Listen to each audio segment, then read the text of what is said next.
If we think about foreign exchange, obviously most goods for use in the agricultural investment are imported. There are very few countries that are growing quality seeds, producing crop protection, manufacturing machinery. So everything in the main has to be imported into the African countries. So the availability of foreign exchange to pay for the imported good is very, very important. And several countries have severe limitations on foreign exchange. The countries that you can think of that spring to mind, Ethiopia, Malawi, Zimbabwe, where availability of foreign exchange, although is targeted towards agricultural projects, is frequently very limited, and that slows down the speed of development.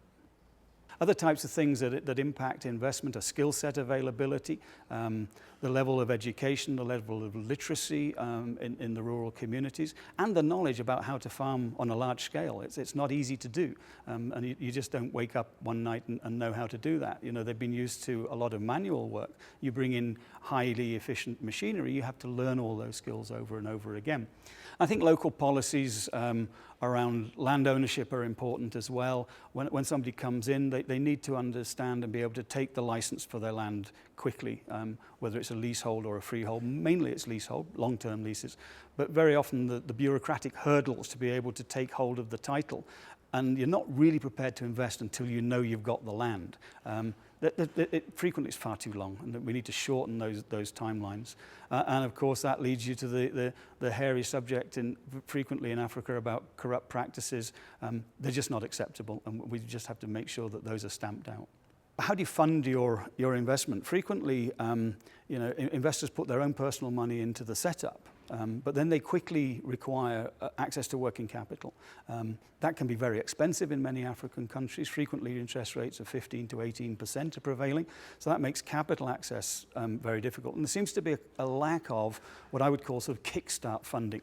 The investment community likes to come in when things are tested, so 12 months, 18 months into the project, by which time some of the investment projects are really starving for capital. And so some form of patient early kickstart investment would be very, very helpful, I think, to get things moving fast. The types of things that government can do to help the investment and the growth, I think, are around particularly infrastructure development, making sure that railways and roads, electricity supplies, water supplies are there and are functioning efficiently.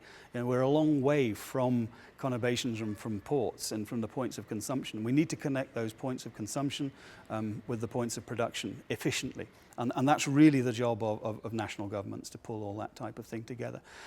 Governments can also, I think, work quite hard to create a secure environment for farms to operate. A show of force down on the farm usually doesn't endear you to the local community. So the government, being local, can engage in the discourse and help the discussion about what can actually the benefits of those local communities be. Why is it good for investment to come along? What is it going to bring them? And that's the sort of thing that the government really should be facilitating and make work.